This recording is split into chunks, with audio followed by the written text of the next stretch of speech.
Bonjour mes amis, dans ce chapitre on va parler avec un composant le plus intéressant parmi les composants électroniques. C'est celui de la diode. La diode. Donc, avant d'entamer ce chapitre sur la diode, on va discuter un peu sur les semi-conducteurs. Qu'est-ce que c'est qu'un semi-conducteur, etc. Donc, pour la diode, on l'a abandonné depuis longtemps, car la diode a été le premier composant utilisé pour la réalisation de fonctions logiques élémentaires. Donc, on va aborder les semi-conducteurs. Examinons le spectre des résistivités des corps purs. On va faire ici une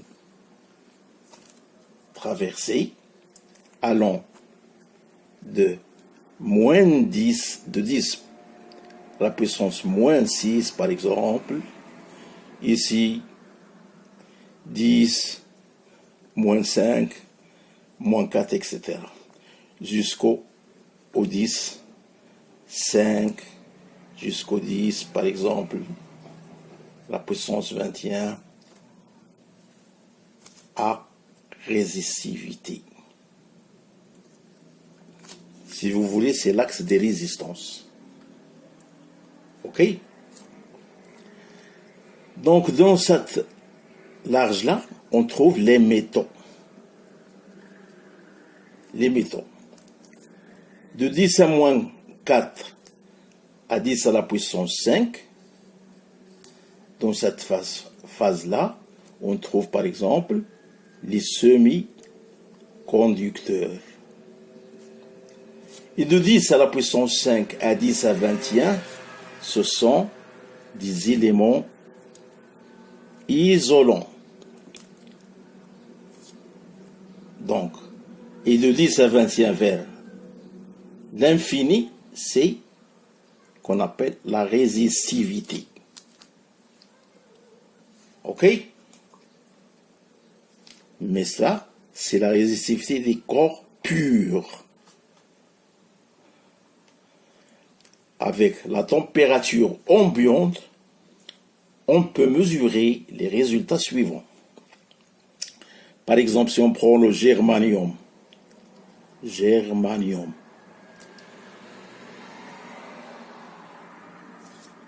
se mesure, par exemple, 50 ohms centimètres. Si on prend le silicium, il se mesure en 200 kilos ohms centimètres. On passe par exemple à l'action de la température sur ces corps-là. Par exemple sur le germanium, le silicium, etc. Les semi-conducteurs, qu'est-ce que ça veut dire? Sont des isolants parfaits lorsque la température augmente. La résistivité des semi-conducteurs diminue, inversement proportionnelle. Très vite, grâce à la création de paires qu'on appelle électrons-trous, par agitation thermique. Alors que la résistivité des métaux augmente très facilement, selon la courbe suivante. L'axe des températures et l'axe des résistivités. Pour le métal, à un point donné, si vous voulez, mettons. La fonction, c'est, comme j'ai dit, inversé. Silicium, germanium, etc. action de la température sur les semi-conducteurs. Donc, on passe à l'action sur la température, ou bien on débute par l'action de la lumière. Qui dit lumière dit température. Lorsque l'on éclaire un métal, sa résistivité demeure pratiquement constante. Par contre, dans les semi-conducteurs, la résistivité diminue rapidement quand le flux lumineux augmente. On va parler de ça dans les thermistances. Cette propriété trouve d'importantes implications dans la réalisation de dispositifs optoélectroniques, comme j'ai dit, dans les thermistances, tels que cellules photoélectriques, photophiles, capteurs d'images, etc. À ne pas oublier d'autres grandeurs physiques telles que l'induction magnétique, la pression ou l'étirement conduisant à des applications dans le domaine des capteurs. Le semi-conducteur. Il y a deux types de semi-conducteurs. Celle intrinsèque et extrinsèque. Prenons par exemple le cas de silicium. On a 5 fois 10 la puissance 22 atomes par centimètre carré. Atomes par centimètre carré. À l'état pur, en pratique, il y a toujours des impuretés, c'est-à-dire des atomes autres que ceux du silicium, mais en très faible proportion.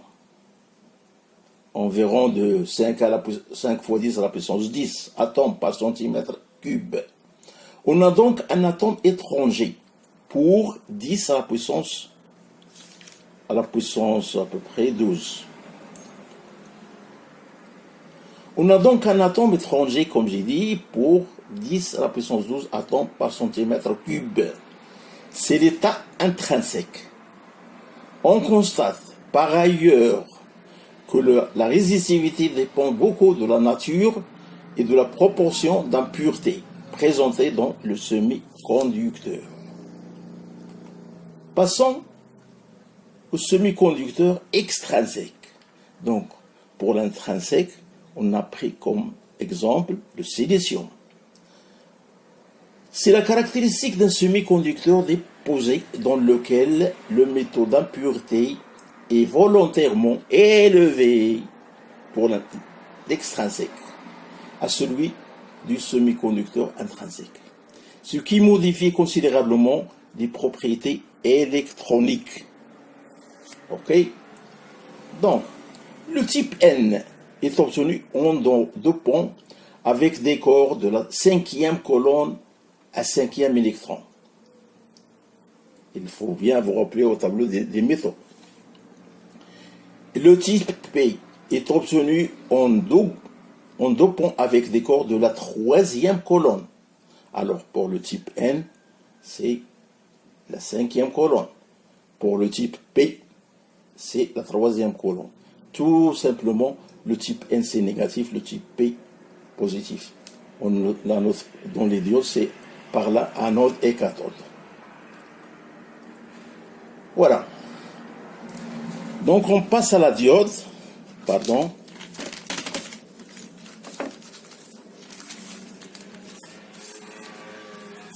Passons à la diode. À jonction PN. Donc la jonction est la limite qui sépare deux régions de semi-conducteurs de type opposé PN. Voilà, deux jonctions PN. On appelle ça la jonction. Cela implique que qu'on a ici. Voilà le symbole d'une diode qu'on a dit, anode, et ça c'est cathode. Ok, c'est la jonction PN. L'association de ces deux jonctions constitue une diode à jonction.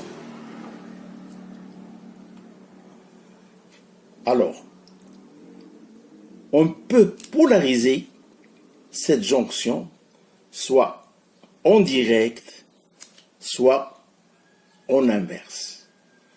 Lorsqu'on relie les deux extrémités anode et cathode à une source de tension, on observe deux phénomènes distincts suivant la polarité. Alors,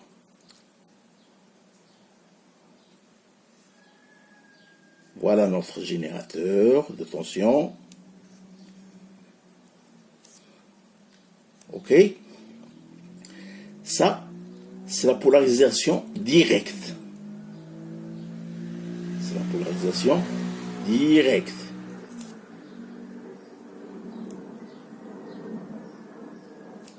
On prend aussi celle de la polarisation inverse.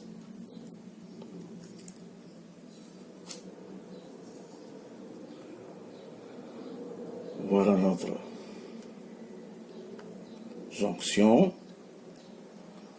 Et voilà notre générateur.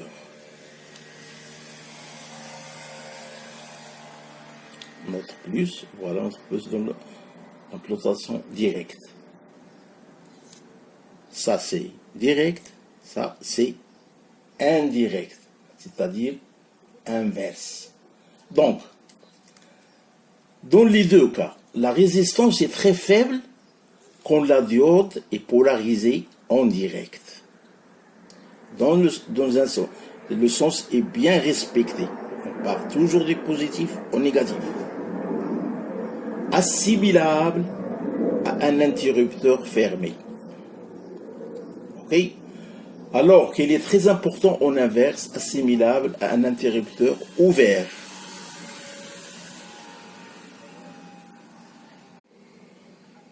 Alors, passons à la caractéristique courant et tension.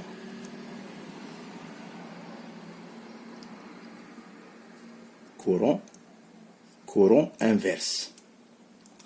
Notre courant, c'est la suivante.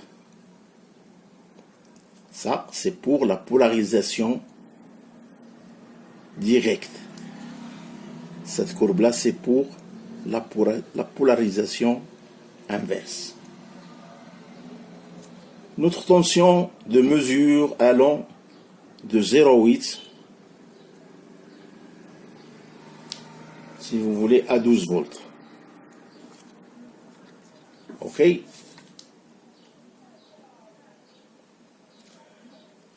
Avec notre courant ici, c'est I, si je me rappelle très bien, est égal à I inverse, facteur de 1 moins exponentielle de QV sur KT. Avec bien sûr ES. ES, courant de saturation inverse. Le Q, notre Q, c'est la charge de l'électron. Charge de l'électron. Alors, comme j'ai dit, avec la constante on l'appelle la constante de Boltzmann. OK? Et en plus, bien sûr, la température absolue. toujours positif. Ici, on observe tout l'intérêt de la diode réside dans la dissymétrie de la caractéristique I en fonction de V. Ok? Cela d'une part. Le premier là correspond à une diode idéale se comportant comme un interrupteur commandé par la tension. C'est comme un robinet. On l'ouvre et on le ferme. Le deuxième fait intervenir la résistance interne et la tension de seuil. De cela, on observe que la diode, il fait passer le courant toujours dans un seul sens, anode vers cathode. Ok? Donc je mets fin à cette leçon qui est la diode, et en passant dans l'avenir à une autre chapitre, par exemple, on étudiera les transistors. Bonne chance. Bonjour mes amis. Dans ce chapitre, on va parler sur les transistors.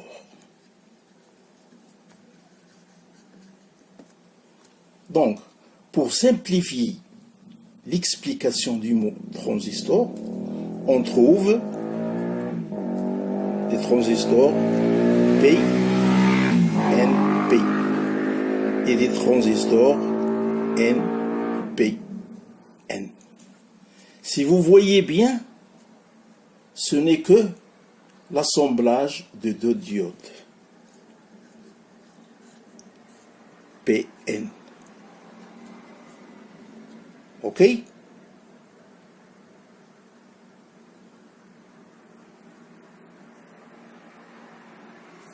PNP. C'est l'assemblage de deux diodes. Ou bien, dans ce cas-là, N, P, N. Donc, les deux types de transistors qu'on a, c'est type PNP et NPN. Ça, d'une part. Donc, on va citer le chapitre comme il le faut. On va commencer par le transistor bipolaire. Bipolaire. Qu'est-ce qu'on entend dire par le transistor bipolaire? Tout d'abord, le transistor est inventé en 1948 okay, par les savants Barden, Bratien et Shockley. À ce moment-là, il évoquait à l'origine le phénomène de transfert résistor, c'est-à-dire la différence d'état électrique entre l'entrée et la sortie du premier circuit étudié, et ce, bien sûr, en valeur de résistance, toujours en diode. La complexité du transistor liée à la physique des semi-conducteurs qu'on a parlé se traduit par des relations entre tension et courant toujours absolument inexploitables. On est très, bien sûr, souvent obligé d'utiliser des modèles simplifiés dans la conception des circuits électroniques. Pour nos besoins, nous n'étudierons que son fonctionnement et sa commutation qu'il est utilisé dans les circuits logiques intégrés. Mais globalement, en général, l'effet transistor consiste à injecter dans un semi-conducteur la base des porteurs minoritaires sous faible puissance, au moyen, si vous voulez, c'est une diode commandée, d'une électrode, l'émetteur sous faible différence de potentiel et à la recueillir à leur sortie, sous une puissance plus grande, grâce à une autre électrode qui est le collecteur, sous une différence de potentiel. Notre base, émetteur, notre collecteur. OK? Sous faible différence de potentiel et la recueillir, on leur sortit sous une puissance.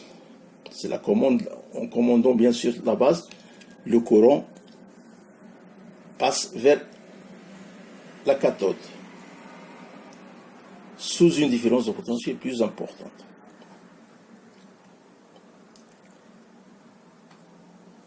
Faisons l'exemple dans notre transistor NPN. NPN. Alors, voilà notre transistor, par exemple, NPN. Émetteur, collecteur, base.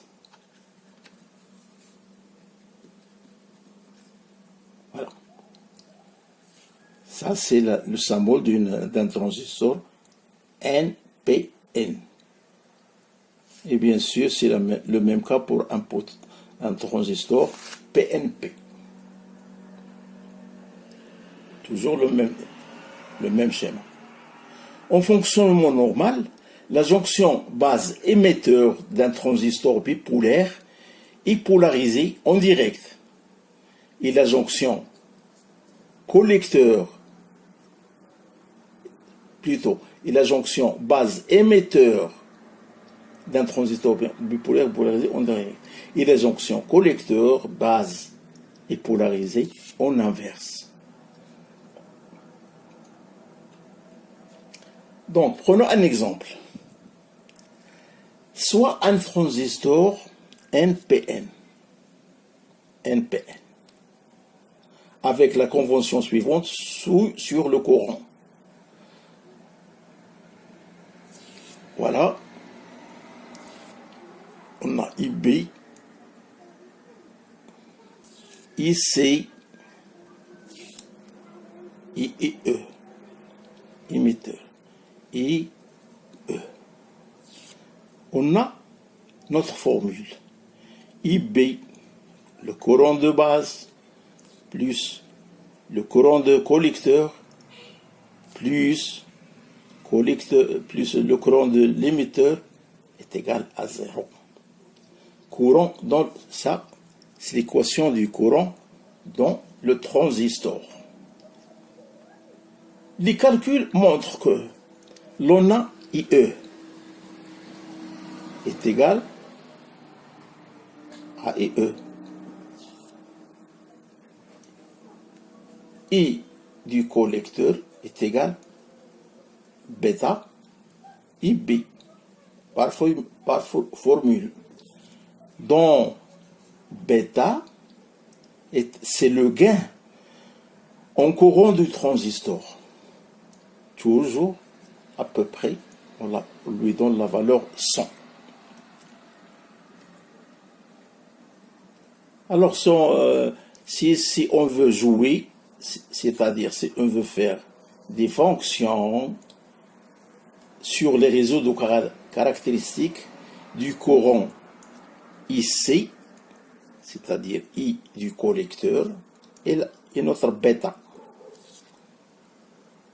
avec notre VCE, c'est-à-dire la tension entre collecteur et l'émetteur. OK? Alors notre bêta, si vous voulez, c'est la constante la plus grande, qui varie de A à B. Voilà. C'est une ligne de A à B. Et notre courbe allant du plus petite valeur jusqu'à la grande.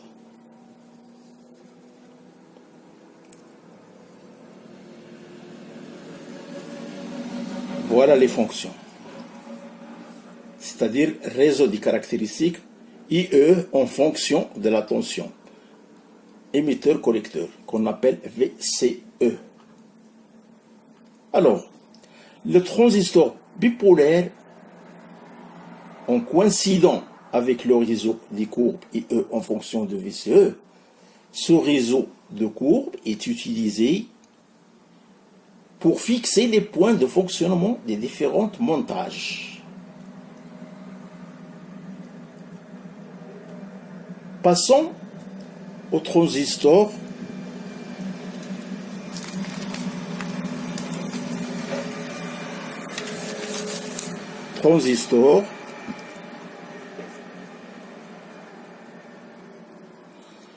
en communication ou bien en commutation. Commutation ou bien en communication, en plein de fonctionnement. Le montage de base est le suivant, par exemple. Voilà notre VCC, c'est-à-dire l'alimentation de notre transistor, VCC. Notre résistance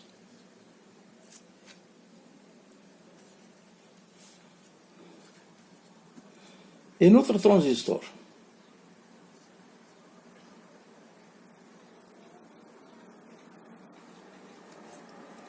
Notre émetteur à la masse et notre base avec la roue R qu'on appelle VBE. OK?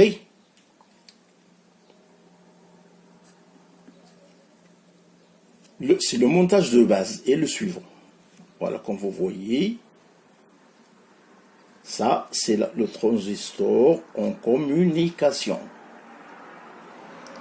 Nous pouvons écrire, dans ce cas-là, VCC qui est égal à VCE plus RIE. OK? Voilà.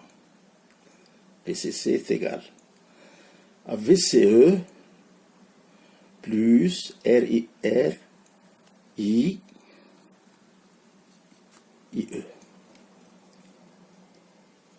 Avec I est égal à 0 implique que VCC est égal à VCE. Dans notre cas, c'est VCE est égal à 0 implique I passant dans notre émetteur est égal à VCE sur R. Voilà. Ça, c'est pour comme j'ai dit, le transistor en communication. Passons au transistor bloqué. La jonction collecteur base NP est polarisée en inverse, ainsi que la jonction base émetteur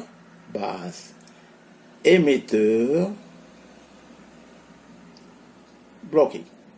On a donc deux jonctions polarisées en inverse et en série, ce qui correspond à une résistance très grande, c'est-à-dire très élevée. Et le transistor est assimilable à un interrupteur ouvert. Un interrupteur ouvert.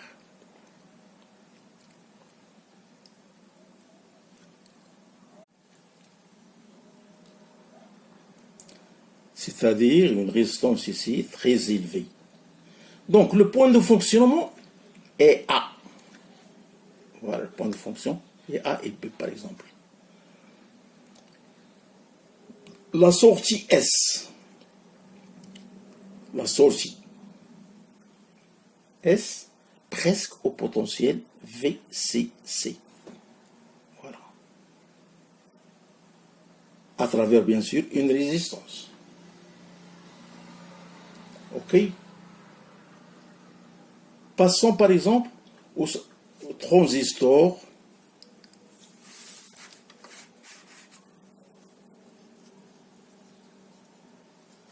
saturé. Donc on a parlé des transistors. Communication bloquée, on passe au transistor saturé. Là, on augmente IE par l'intermédiaire de VBE. C'est notre commande.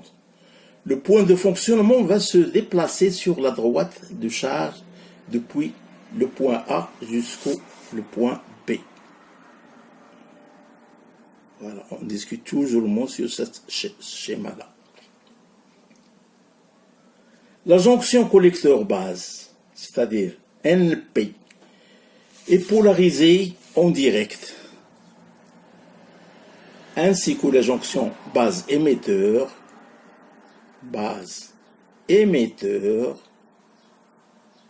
Vous voyez, on a donc deux jonctions polarisées en direct, en série aussi, ce qui correspond à une résistance très faible. Et le transistor est assimilable à un interrupteur fermé. Donc, une résistance très faible. OK? Le point de fonctionnement B, la sortie S au potentiel de la masse. Donc, négligeable. J'arrive à la fin des transistors. La prochaine leçon, on va étudier les transistors à effet de champ. À bientôt.